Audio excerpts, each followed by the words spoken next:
থামছে না মব সন্ত্রাস, ৩ মাসে প্রায় অর্ধশত প্রাণহানি, বিচারহীনতা ও উগ্রবাদের রাজনৈতিক প্রশ্রয়ে আসছে না নিয়ন্ত্রণে, কঠোর ব্যবস্থার তাগিদ।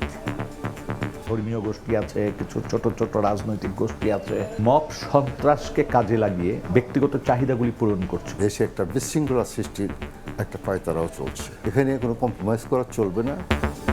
মব সন্ত্রাস প্রশ্রয় দিয়েছে অন্তর্বর্তী সরকার, সব ঘটনা খতিয়ে দেখবে সরকার। কুষ্টিয়ার হত্যায় ব্যর্থতার শিকার উপদেষ্টার, নেওয়া হচ্ছে ব্যবস্থা। মবের ইস্যুটা তৈরি হয়েছে আসলে মূলত অন্তর্বর্তী সরকারের সময়, এটাকে ভীষণভাবে প্রশ্রয় দেওয়া হয়েছে। মর্মান্তিক ঘটনা ঘটেছে, এটা নিয়ে কি আপনি সরকারকে ব্লেম করতে পারেন না?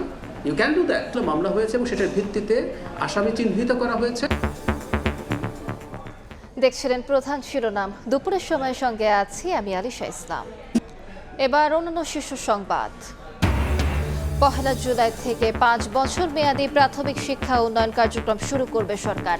সংসদে প্রধানমন্ত্রী, সুনীল অর্থনীতির বিকাশে গঠন করা হবে উন্নয়ন কর্তৃপক্ষ। রাত 1টা থেকে এই পর্যন্ত দাঁড়ানো, বালিশ নিয়ে আসছি, এই রাত ভরে ভাই জায়গা আছে, রোদ্রের ভিতরে দাঁড়ায় থাকতো, শরীর তো এমনি ক্লান্ত জায়গা। সারাদিনে মারা হয় না। পাম্পের লাইনে কাটে অর্ধেক বেলা, আয় কমায় বিপাকে রাইডশেয়ার চালক। পোশাক কারখানায় উৎপাদন কমেছে ৩০%, ব্যাহত রফতানি কার্যক্রম। দেশে হাম সংক্রমণ দ্রুত ছড়িয়ে পড়ার বড় কারণ অপুষ্টি। আক্রান্ত শিশুর বেশিরভাগই দরিদ্র পরিবারের, বলছেন চিকিৎসক। রোগ প্রতিরোধ ক্ষমতা কম থাকায় লাগছে আইসিইউ। ফের দল বদল বিতর্কে চট্টগ্রামের সাবেক মেয়র মনসুর।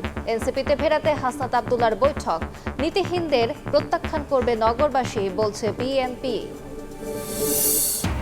এবং দুদিনের মধ্যে আবারও ইসলামাবাদে ইরান যুক্তরাষ্ট্র বৈঠক। হরমুজ অবরোধ প্রত্যাহারে চাপ সৌদির, যুদ্ধ পরিস্থিতির অবনতি হলে বিশ্ব মন্দার শঙ্কা IMF-এর।